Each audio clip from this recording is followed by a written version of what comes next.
نظر کے تلذذ کے لیے، نگاہوں کی تسکین کے لیے قدرت نے رنگا رنگ نظارے رکھے ہوئے ہیں،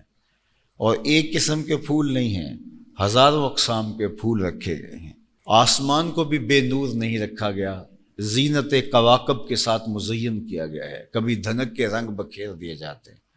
کبھی ساون کے سرمئی بادل نچڑتے ہیں تو طبیعتوں میں ایک تلذذ پیدا ہوتا ہے کہ اللہ نے ایک نظام رکھا ہے تاکہ انسان جو ہے وہ کبھی اکتاہٹ کا شکار نہ ہو،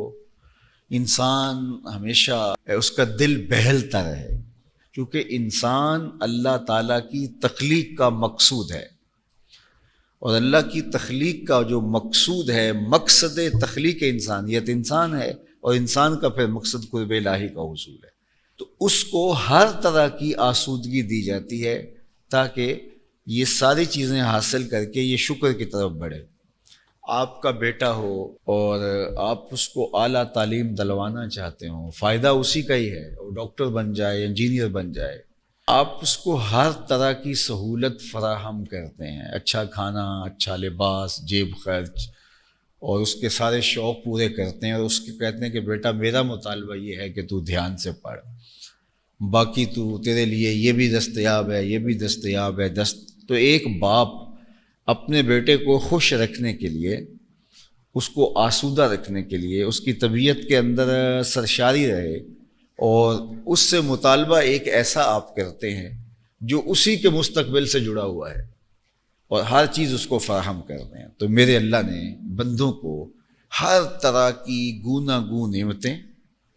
اور طرح طرح کے خوشی اور سرشاری کے اسباب، مسرت اور شادمانی کے ذرائع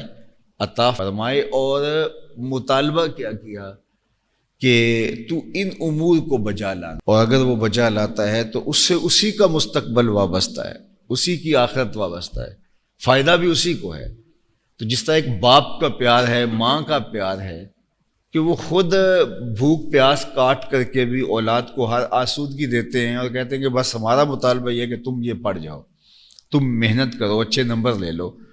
اور تم آگے بڑھو۔ تو میرا مالک کہہ رہا ہے کہ میں نے اتنا کچھ تمہارے لیے پیدا کر دیا، یہ کتنے طاقتور جانور ہیں، کتنا کچھ ہے، لیکن ایک ہی چیز سے ساری زندگی گزارتے ہیں، لیکن تمہیں تنوع اس لیے دیا ہے کہ تم گوناگون نعمتوں کو استعمال کرو اور میری بندگی بجا لاؤ، اور اس میں تمہارا ہی فائدہ ہے، تمہاری آخرت سنورے گی۔ اور تم ان متنوع چیزوں کو حاصل کرنے کے بعد تم یوں کرو کہ میرے ساتھ جڑ جاؤ، اس سے تمہیں طمانینت قلب بھی نصیب ہوگی۔ لیکن اگر بندہ اللہ کی نعمتیں میسر ہونے کے باوجود، گوناگون نعمتیں حاصل کرنے کے باوجود، زندگی کا عیش، زندگی کا تلذذ، زندگی کی سرشاریاں، زندگی کی خوشیاں، مسرتیں، شادمانیاں، اور زندگی کی ساری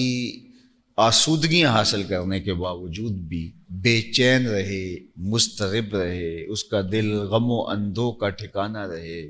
انجانہ خوف رہے، اور ایک عجیب قسم کی ایک کیفیت اوپر طاری رہے، اور وہ دنیا کے اوپر رہ کے اطمینان کا نور پیدا نہ ہو سکے، اور ہر وقت شدید حزن میں، شدید غم میں رہے، تو اس کو عربی میں کہتے ہیں التعاسہ۔ اور یہ ایک بہت بڑی بیماری ہوتی ہے کہ سب کچھ میسر ہونے کے باوجود بھی انسان ایک عجیب بے چینی اور ایک عجیب ہم اور غم اور تکلیف اور صدمے سے دوچار رہتا ہے۔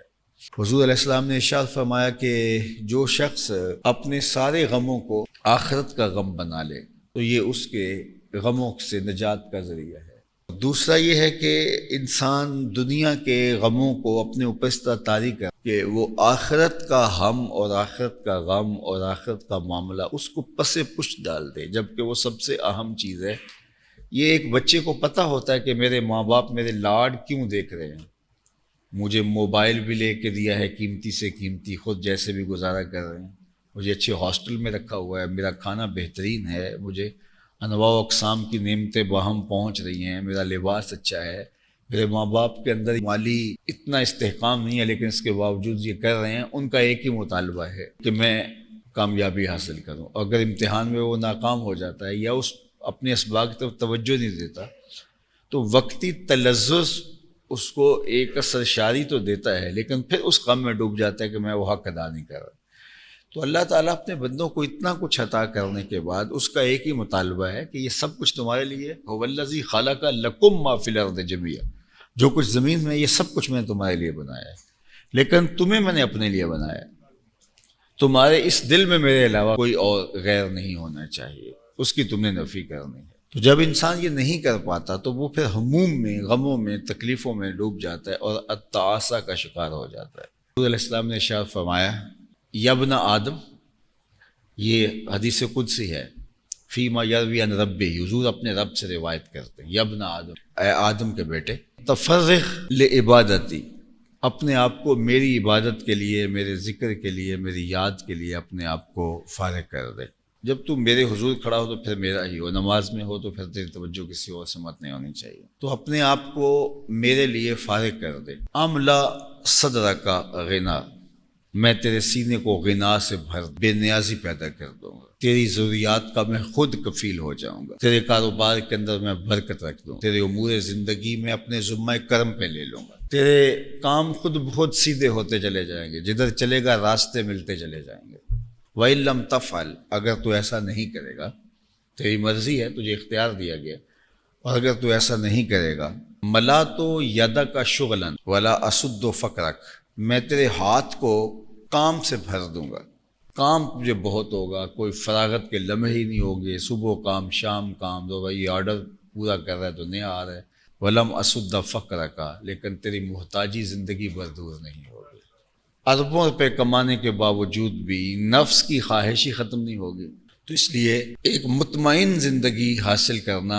جو اللہ نے ہمیں عطا کیا ہے، عطا کر رکھا ہے، اگر ہم دیکھیں تو موازنہ کریں، بلکہ فرمایا انظروا الی من هو اسفل منکم، اپنے نیچے دیکھنے کا مزاج پیدا کرو، تمہاری زندگی میں سکون آنا شروع ہو جائے گا۔ جب اوپر دیکھو گے تو لڑکھڑا جاؤ گے، پاؤں تمہارے ڈول، سنگ مرمر پہ چلنے والا پھسل جاتا ہے، اپنی مٹی پہ چلنے کا سلیقہ جاننے والا ہی تیزی کے ساتھ آگے بڑھتا ہے۔ تو فرمایا کہ دنیا میں اپنے آگے نہیں دیکھنا، اپنے پیچھے دیکھنا ہے۔ تم دیکھو کہ وہ لوگ جو نان شبینہ کو ترستے ہیں، آج مہنگائی کا دور ہے، وہ اللہ کا شکر بجا لانے کہ میرے پاس اتنا موجود ہے، لیکن وہ لوگ جو صبح کو کما کے شام کو فارغ ہو جاتے ہیں، اور اگر ملک کے اندر حالات اس طرح کے بڑھ رہے ہیں، ان کا کیا بنے گا؟ لیکن ان کا سوچنے کی بجائے تو فکر اپنی ہی کھائی جا رہی ہو تو پھر تکلیف و اذیت میں اضافہ ہوگا۔ تو نیچے دیکھنے کا مزاج آپ کو آسودہ کرتا ہے۔